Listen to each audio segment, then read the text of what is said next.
Alright, so now comes the time where the real work begins. And what we're going to do is we're going to go through each and every page on your website, literally piece by piece. I'm going to show you exactly how to construct everything, and I'm going to show you exactly what information you need to put in on every single page. So if we have a look at this, we're going to start on our home page and we're going to have a look at the header. Now, the page that you see here, I know we touched on this before, but let me just run through this again as a little bit of a revision. Every single piece of content that we're going to create now is going to follow the same format. And there are really 4 pieces of information. So the first piece obviously is the template itself. So what I've done is I've given you a screenshot of the piece of the template that we're going to be looking at. Now in this case obviously it's the header. Then what I've done is I've also given you a screenshot of the example website that we're going through. And it's the same website the whole time. That's regularclients.com, as you can see over there. And at the top, when we're looking at the template, there's obviously a number of red numbers there. And each of those numbers corresponds to a little piece of information that you need to acquire in order to put your website together. So as you can see, that's obviously down the side, 1, 2, 3, 4, and 5. And then on the right-hand side, there are blocks for you to actually enter your own information in. So as you go through, this is a very, very simple process. You see the template, you understand what you have to do, you see an example, and you go and you put your own information in. And you simply do that throughout this whole site. You go through all of the pages, literally piece by piece, and at the end, you'll have all of the information that you need. And remember, you're going to be able to do one of 2 things with it. You'll either go back at the end and populate the site yourself, or you'll simply email this worksheet off to your web designer and they can simply pull all of the information for you and they can literally send the site back to you complete. So let's start and run through everything from top to bottom. So as we can see in the header template, there's 5 areas that we need to look at. So number 1 is the social media buttons. Now obviously this is the social media that you are involved in. And again, if you have no social media that you're involved in, or you're not happy with your social media sites, just simply ignore it. Just remove them, delete them. Don't worry about it. The next thing obviously is our telephone number. So you're going to have to decide again whether you want a telephone number, but you should have one. And I suggest you have either an office number, and if you're a sole practitioner or you work by yourself, or you've only got 1 or 2 partners and you want people to easily be able to get hold of you, then a mobile number is a pretty good idea for you over there. The next thing is your logo, and this is really, really important, okay, because your logo oftentimes will direct exactly what your site's going to look like. Now, if you're not a professional graphic designer, do yourself a favor and go and get your logo designed before you even start with your site, because what's going to happen is your logo is going to have a specific look to it. Your logo will also have specific colors in it. And oftentimes your web designer will simply take that logo and pull elements out of that logo to put into your website. You also need some other stuff. As we saw a little bit earlier, you need your fonts and your colors. So please, before you do any design, or before you even think of giving this to a graphic designer, you must go ahead, okay, and get your logo done. And just get a professional logo, because it is the face of your website after all. Then the next thing, as you can see, is our lead magnet. So if we scroll down a little bit, you can see over there that what we want to do is we just want to enter a title for the lead magnet. So you'll remember the lead magnet is the free gift that we're going to give them in exchange for their name and email. And don't stress too much, because we've got a whole section on exactly that when we take a much closer look at the lead generation funnel. I'll go into this in a lot more detail. You also then want to enter in the URL of the page where they're going to access their free gift. So again, you'll see that in the later training, but once they opt in, they've got to go somewhere in order to receive the free gift, and that's what we want over there. So you can see you just need to fill that information in on the right hand side. So what is the name of your free gift? You need to call it something sexy. Where on your computer is it kept? What I suggest you do is just have one folder where you keep all of this information. So all of the downloads, all of the images, all of the fonts, all of the anything that you're going to need in order to create your website, including these worksheets. Just put them all in the same place so that you can literally zip up the folder at the end and mail it through to somebody to help you with the website if you're not going to do it yourself. And then lastly, we talk about the menu. And if I scroll back up, what you'll see in the menu is it's very, very clean. There's no frills, there's not a lot of stuff going on. All it's designed to do is to help people when they get to your website to be able to find what they need. So a really, really good tip is try to have 1 word per menu item. All right, don't try to get cute, don't try to get clever. There's words that every website uses, there's words that our visitors understand. Don't confuse them, just make their life easy. So you'll see there, these are the ones that every website needs. It's the home page, the about us page, the services, and if you are a product-based business, you'll obviously change the word services to product. There's a contact us page, and then of course there's the blog. And that's it. That's our header. It's really as simple as that. Okay, now we're going to turn our attention to the next portion of the home page, and that's really your value proposition. And as you can see over there, the template and obviously the example consists of 3 main areas. So let's have a look at what they are.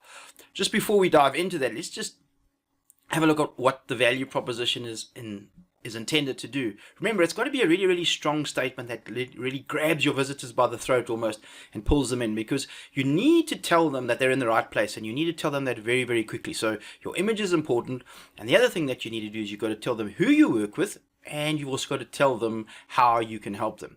So let's go and have a look at each of those 3 in turn. So let's just have a quick look. You'll see number 1 over there is our really strong image to draw attention. Now, I've just got to tell you, when you go and find images, just make sure that you have the rights to use the images. All right, this is going to be the face of your website. You can't hide anywhere. The images are going to be there for everybody to see. So just make sure that you have the rights to use them. Now, there's 2 ways to do that. There are obviously free images that you can get, and we've got a lot of resources for you. You'll find a PDF at the bottom of this video that you can just simply go ahead and download. We'll give you a number of resources. But if you really want to be absolutely safe, and it's really easy to actually find the stuff that you're looking for, you can also go to 1 or 2 of the paid resource sites. You have a lot of stock photo image sites where you can get images. You'll pay a few dollars for each image, but then you know that there's no problems at all with you actually going ahead and using them. But we'll give you some resources, and you can choose which of the 2 you're going to do, which you're going to use. And I've got to tell you, there's really a lot of really, really good free stuff out there that you can use. So before you wanting to take your money out of your pocket, just go and have a look at some of those free resources, because I think you'll be quite surprised. We found the best ones for you, and I'm pretty sure you'll find something that you're going to need. Then after that, the next thing, of course, number 2, as you can see there, is we want to call out our target market. So this is very important, because we've really only got a couple of seconds at best to get people's attention. And I know we all want people to come to our site, but the reality is we only want people that are interested in what we do. We need our absolute target market to come to our site, not just anybody. So what we want to do is we want to call out to them very, very quickly, so they'll know whether they're wasting their time or not. And if you go ahead and you look at mine, you'll see there I've called out professional service providers. It's very, very clear who I'm dealing with over there. And then the next thing, or the last thing on this page, we've got to tell them what we can do for them. And a really, really good format for you to use is just to say, we help your target market. Now remember, we've already called them out in point number 2. And how are we helping them? Well, we're helping them to achieve some sort of result, and it's generally the result they want the most. And if you want some extra bonus points, you can see what I did. You can just copy what I did there. The formula there is not just telling them what I can do for them, but it's being very specific. I'm giving them what is called a metric and a timeline. So professional service providers, we know that's who I want to help. And what do they want? Well, they want a minimum of 2 new clients every month. So that's very specific. That number is chosen very, very specifically. 2 new clients, and the timeline is every single month forever. So that's a really, really good formula to use, and you can't go wrong if you do that. But if nothing else, just basically tell them what it is that you can do for them, and just make sure it's the thing that they want the most. Right, now what we're going to do is we're going to look at the next section, which is all about your target market's pains and gains. And this is the opportunity that you get to actually write a little bit of text to get into their heads and to pull them literally into your world. And as you can see, we've got the template over there. There's the example of what I did, and I'm going to talk you through this in a little bit more detail in just a moment, because I've done this a little bit differently to what I'm suggesting you do in the template. The template is just going to be easier for you if this is the first time that you're actually doing something like this.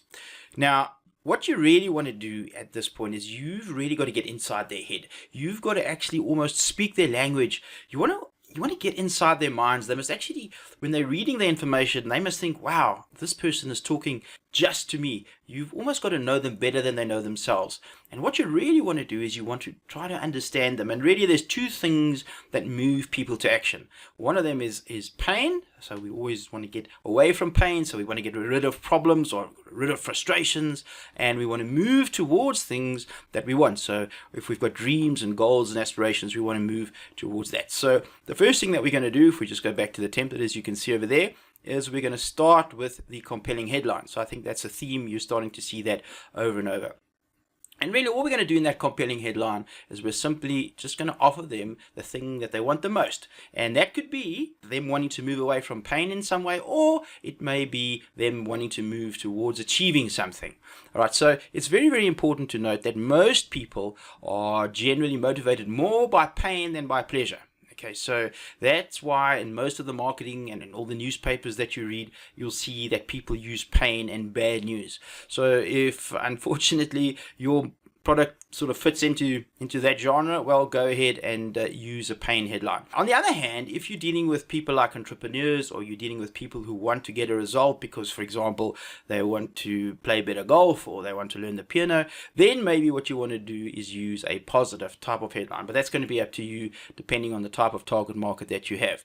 So let's have a look at the rest of this. Now, the rest of this really is all about a formula that I want to introduce you to. And really this whole formula is about you telling the story about getting inside their heads. And let me show you what this formula is. We call it the PAS formula, the PAS, and that stands for problem, agitate, solve. Now the first thing you've got to realize is that when you're actually dealing with people, it's very important that they actually know that they have a problem. And in many cases, they don't have a problem. Maybe they were searching for your site, maybe they weren't, they come across it.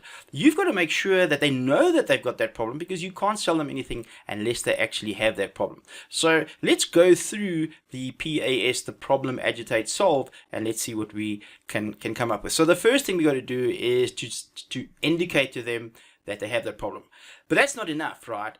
Now that we've got their attention, what we have to do is we need to go to the next point, the A, the agitate. So now we're going to really agitate that problem, because what happens is everybody kind of knows they have the problem and it's sitting in the back of their minds. But as they get to your site and they start reading your information, as soon as you start really bringing that problem to life and really getting them to think about it, what you've now done is there's something psychological that goes on.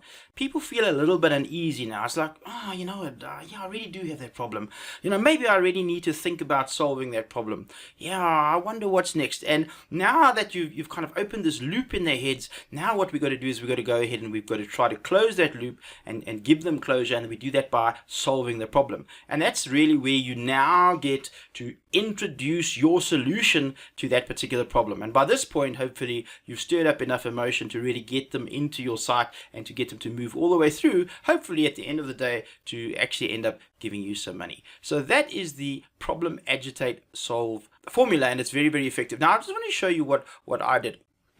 Now, remember that I've been doing this a little bit longer, so I'm a little bit more skilled when it comes to copywriting. And all I did was I wrote a story. So as you can see there's my big headline, ready to get all the clients you can handle by leveraging the power of the internet. Then what I did is I still used the PAS formula, the problem, agitate, solve formula, but I just did this in the form of a little bit of a story, because stories generally tend to bring people in. Once they start reading, you kind of suck them in, and it's very, very easy to get them to read through all of your copy. So let me just run through this with you. So last Tuesday at the gym, I overheard a businessman say, as long as the cash flow is positive and we meet our month-end obligations, I can live with sluggish sales and thin margins in the short term. But John, I'm beginning to feel the pressure. Okay, now you can see here, what I'm doing is I'm starting to now agitate the problem, because what I did when I spoke about the cash flows, I introduced the problem. So I say, but John, I'm beginning to feel the pressure. I was in the same position last month and the month before. We're just not getting ahead. I know that I need more clients and sales so that we can jack up our cash flow, get some breathing space, and get on with our expansion plans. But I feel overwhelmed with the ideas of what I should and should not be doing online, and that technical stuff just makes my head hurt. And of course, I still have to run the business. And the result, I do nothing. Right, so at this point now, I've really, really agitated that problem of them not having enough clients, and now I'm going to go solve the problem. So now I'm getting, again, into their heads, and now I'm speaking to them. Being stuck sucks. I get it. And now I introduce myself. Hi, I'm James, a chartered accountant who lost his business in 2011 because I didn't know how to attract enough new clients. Since then, I've been involved exclusively with online marketing, written 3 books on the subject, and trained numerous companies how to get qualified leads online and convert them into revenue. So let's get you unstuck. So now I've set the scene for taking them deeper into the site for me to actually present the actual solution to them. Right, now we're going to look at the call to action. So once we've got them excited and they're moving through our page, now what we need to do is they get getting to that point where they're thinking, okay, what do I do next? Well, now what we're going to do is we're going to tell them exactly what to do next. And we're going to tell them what the steps are that they've got to go through to do business with us. So let's have a look at the template. And as you can see there's 3 main pieces to the template. 1, 2, 3 over there. And if we just have a quick look, that's how I've gone ahead and created my version of this. So let's go ahead and see what information we have to fill in. So what we really want to do here, it's very, very simple. We simply want to invite them in a very non-threatening way, but still in quite a firm way, what they must do next. So we literally want to go ahead and tell them exactly what to do so they can start doing business with us. So the first thing over there, of course, is the headline telling them what to do next. So again, you can choose here, you can either have a headline that's in the form of a question, or if people are looking to improve something, you can have a very, very positive intent statement. And then after that, we're simply going to give them the next steps that they've got to follow. Looking at the next steps, if you think about it, when people are dealing with you, whether they're buying a product or a service, it doesn't really matter what you're selling. There's generally some sort of process that they're going to have to go through. So for a lot of people, just as an example, there might be a demo that has to be booked so that you can show people something. Or maybe they've got to get onto a sales call with you where you get to find out about what their problems are so that you can propose a solution. Or maybe you need to get face-to-face with them to have a discussion with them to see what their issues are before you can even think about whether you can help them, let alone to propose a solution. Now, if you go ahead and you think of your own business, generally most businesses can be thought of and can be broken down into 3 main steps. Now, maybe you've got more steps in your sales funnel and your sales pipeline, but just create something that's simple. Just create 3 steps. And really the goal here is to show them in a very, very simple manner what they've got to go through in order to do business with you. So what I want you to do is just go ahead, think of your business, break it down into 3 steps, and I'll show you mine in a minute so that you can get some idea of how this might work. And that's it. You simply note it down and they'll know exactly what it is to do. Now, something that's very, very important, and you'll see this as a theme that's going to play on over and over and over throughout our whole time together, and this is the strong call to action button. So you'll note in my case, let me actually just show you very, very quickly, you'll see there's a big red button at the bottom. Now, that red is a very contrasting, striking color. And there's a very, very good reason for that. What I need people to do every single time they see that button is subconsciously they must know that that is a call to action button. So every time I want them to do something, I use that same red button, and then obviously I'm going to put on that button exactly what it is I want them to do, because I never want people to be confused. I must tell them exactly what to do, because you'll be amazed at how many times people go through your site, they want to do business with you, but they just don't really know what they're supposed to do. So we tell them exactly, and that's what we're doing here. We're telling them exactly what it takes, or the steps that it's going to take to deal with us in the future. And then at the point where it comes time to sort of push them over the edge, we then have a call to action button. So for most people, a good call to action is going to be something that gets us face to face with our visitors.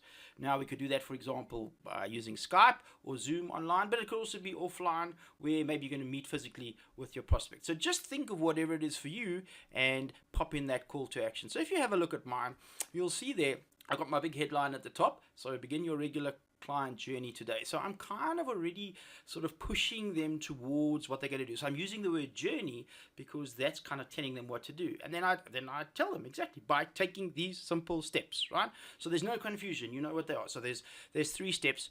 So step 1 is to browse around to get an idea of the ways that we can work together. If you're still uncertain just what it takes to make your vision a reality, simply move to step 2 and together we can select the right path for you. So I'm kind of giving them a really, really easy way in here just to let them have a look around. And what I'm doing is I'm subtly pushing those people that actually want to move to something, want to actually move to action with me because they kind of already feel they've got enough information, to step 2. So step 2, I say, well, drop me a note and let me know a little bit about your Getting More Customers challenge, and I'll respond to you within 24 hours. Or if you prefer to talk, schedule a free discovery or strategy call. Now, in my business, that is the thing that I want the most. I need to get them face to face. So you'll see a lot of times where I'm trying to push them towards that free strategy session, because as soon as I have the opportunity to speak to people, I have an opportunity to see if I can help them, and if I can, I've got a very, very high success rate in them hiring me and taking on my services in order to do that. And then step 3 there, I just say be sure to grab a copy of your free signature solution blueprint to discover how to get a minimum of 2 new clients every month. So of course that is the other opt-in, and that will be hyperlinked so that when they click on that, they can go through to my other lead magnet. And of course, what am I trying to do? I'm trying to get the email address. So you can see everywhere I'm telling them what to do, but this whole site, everything on here is designed around me trying to get an email address in one format or another. So that's it. That is us going through and telling them exactly what to do next. Right, now what we're going to do is we're going to look at the testimonials piece. Now, I've said testimonials, but really this could actually be social proof. And there's a number of ways to actually go ahead and do this. And really, testimonials are exactly that. As you can see, we've got only one thing that we need to do, and that's to get a whole bunch of testimonials. And just to show you, that's what I've done with my testimonials. So just a few points on this. What you need to be aware of is that testimonials or social proof really build trust. And that's our goal here, because we've kind of told them all of the things that we do up until now. We've even told them what to do in order to deal with us, how to go about the next step. And the question that they must be asking themselves at this point is, well, who is this person or this company, and do I really want to deal with them? So at this point, this is where social proof comes into play. And if people see that other people are dealing with you and are happy with the service that you're giving, then that's really a good indication for them, and that'll often move them towards actually dealing with you as well. So testimonials is one of the best ways to actually go ahead and to build credibility. So testimonials build a lot of trust and credibility. So what you want to do is you want to be sure to include testimonials that show measurable results. And also the other thing that testimonials do particularly well is they overcome objections. So if people have got questions, should they, shouldn't they, is it, isn't it, what you want to do is to try to use testimonials to answer those questions. So if you can, try to use a picture of your clients. What you want to do is they put their name in and even their company, because this really brings them to life, you know. So it's not just some arbitrary person, and it's even better if they can actually go ahead and Google your clients, and they can actually see that, well, yes, these are real people, they do exist. And if you're really, really lucky, maybe one of your clients has actually put a testimonial to you on their site, and that's an absolute winner. So again, try to select different types of testimonials. They might do all sorts of different things. As we've said, they might overcome objections, they'll show results that you've got for your clients. And again, if you can, try to get it to be specific and measurable, but just anything. Sometimes it's just about what it was like to deal with you, what sort of character you have, the way that you deal with them, whether you're approachable, the fact that you always do what you say. All of those sorts of things come into building trust. So really what you want to do is just go ahead and pull in as many as you can. For the moment, I've just got 3 over here. Now, I need to say to you at this point, if you don't have testimonials, and that's possible for 2 reasons, because maybe you haven't thought about collecting testimonials before, but if you've been in business for any length of time, what I suggest you do is go back to your clients and ask them. They'll be more than happy to give you a testimonial. But what do you do if you're just starting out and you're brand new? Well, the first thing you can do is you can simply delete the section completely on testimonials. You understand why it should be there, but if it's not there, it's not the end of the world, right? Maybe it's going to take you 2 or 3 or 4 months or 5 months, whatever it is, to get those testimonials. And then when you've got them, then come back and put them in. But remember, what we're trying to do here is build trust. So testimonials are not the only way to build trust and to show social proof. So you can see at the top there, one of the things that I did on my site, and quite honestly, I wasn't actually going to do this until I started to record this, and I thought, well, let me show you guys a different way to actually present social proof, because one of the big things that you're going to see, that there are a number of pages on the site where I'm suggesting you use testimonials. And I know a lot of you may not have enough testimonials to fill all of those pages. And if you don't, this is a really nice alternative for you to use. So in this case, because I'm a teacher, I've been featured on all sorts of platforms. So that was very easy for me to pick out the platforms that I've been featured on. Now, you may have been in business for some time. And another good thing that you can do is you can get logos like you see over there of all of your clients, or some of your clients, or some of your better known clients. So that's another way for you to actually go ahead and build social proof. Another way that you could do that is if you've got any particular achievements. So for example, I'm an international #1 best-selling author. I could have used that. I could have used the fact that I'm a product creator. Maybe you've got particular qualifications in your industry. Maybe you've been in the industry for a particularly long time. So all of those things are ways for you to build social proof. If you've got a good YouTube channel, or if you've got a great Facebook group that maybe you're in charge of, you can also bring that sort of information in for social proof. And of course, when we talk about testimonials, if you've got anything like that where people have commented on Facebook, of course, that's also a wonderful source for you. And you can literally just grab a screenshot of that and pull that into your site as a testimonial. So I hope that gives you a lot of ideas when it comes to social proof. This is a very, very strong point, and it's going to come up over and over again in a number of pages. So you really want to go and see how much of this social proof you can actually find. So just before we move on to the next section, here's my example, and you'll see I've just taken it and I've just put 2 customers on there, not 3 like I've got for you in the template. So don't worry about it. In fact, you could even just have 1. It doesn't really matter. So what I've done is I've pulled in an image. So those are my clients. You can see there's a name and who they are and what they are, so you can see their companies. And then obviously there's a little soundbite. So it's not every single thing that they've said about me. It's just the key thing that I think was important for me to talk about to illustrate a specific point. And you can go ahead and you can read those testimonials, and it should give you a good idea as to what you can do. Okay, so the last thing that we need to do is just to look at our footer. Now remember, the footer, just like the header, is actually going to be on every single page. It's got the same layout in our site, and for all intents and purposes for us, that's pretty much going to be every single page. So when we look at the footer, there's a whole lot of things that you can include in the footer. You don't necessarily have to, and of course you can add in additional things other than what we've just got in the template there. And you'll see in a moment I've got a graphic designer to help me, because I can't design my way out of a paper bag, but you'll actually see what he did with mine, and you'll see how it's a little bit different. So I'll show you right now, in fact, so you can have a quick look at what he did. And you can see it over there, pretty much the same information, just presented a little bit differently. So let's go and have a look at the sort of information that one can actually put into your footer. So again, you can use your company logo. If nothing else, just put your company name. I know this may sound a little bit stupid, but remember, people have kind of gone through the site. I know it's at the top, but they're not at the top now, they're at the bottom.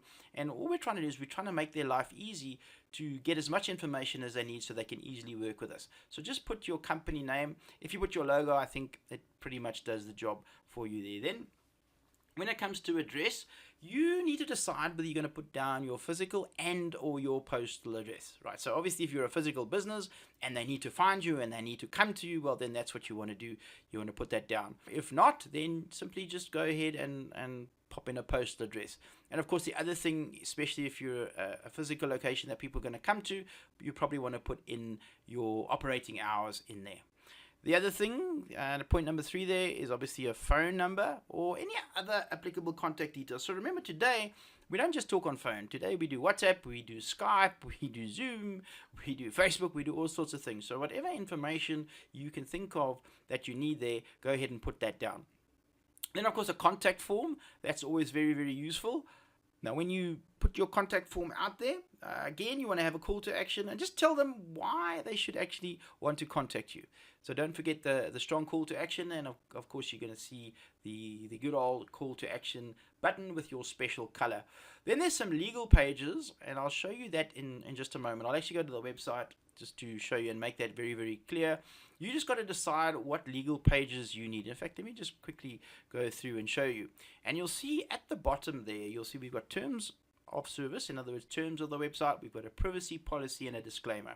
And for the most part, what you'll actually find with that stuff is that most websites are going to have that information. So if we actually just go ahead and we click on this, and let me just click on terms of service just for a moment, and what you'll see is that there are terms of service that we've written out. Now, honestly, this is probably okay for you. I'm not professing to be an attorney, so I'm not making any legal claims on this. I think it's probably okay for most run-of-the-mill businesses, but honestly, if your business is a little bit more complex and you'd feel better about it, go to an attorney, because I'm not promising that this is watertight, but it's probably pretty good. And really all you've got to do is read through these terms, see if everything applies to you. If it does, fine, leave it in. If it doesn't, again, delete it. And then don't forget to go down to the bottom. You can see over here, you need to put your address in. just so that people know that this is personalized to you. And that's it. You can simply go and go through that whole process over and over. So you'll do it for the privacy policy, for the disclaimer, and if you need any other legal pages. So as you can see, we've got all of those legal pages covered for you. You simply got to go in and just edit them and make sure that they are applicable to your business. If they are, great. If they need to be tweaked, tweak them. If you need to add stuff in. Again, if you need to take stuff out, do that. And again, if it's really that important to you, go to an attorney and just make sure that you have the correct legal pages. So that was the legal pages. A couple more things that you might want to do. Copyright information. This is always good, and specifically to show that your website is current. So if we're just going to have a look at the website again, just very quickly, you'll see at the bottom here, copyright 2018, your company name. So, sometimes you'll go into a website and it's copyright 2015 when you're in 2018, and you just know that the website is old and decrepit, and you don't even know if the people are still available on that website. So just make sure that this is always up to date, and it's always a good idea just to copyright all of your information, just so that people know that there's no hanky-panky that needs to go on there. And then the last thing is you can just see if there's any other information that you may want to put in that footer area. So one of the things I like to do, and I'll show you, I did that on my side, is over here what I've done is I've repeated the menu structure, simply because now that you started at the top, you've come all the way down to the bottom. Now before you can go anywhere else on my side, now you've got to scroll all the way up to the top, and it's quite a long way already. So I've just made it easy for you. So if you didn't want to scroll all the way up to the top, but say you wanted to go to the About page, boom, you could just click on the About page now, and it would simply take you to the next page. And that's probably the best place for us to stop, because this is going to give us a nice introduction into the next section, which of course will be the About page.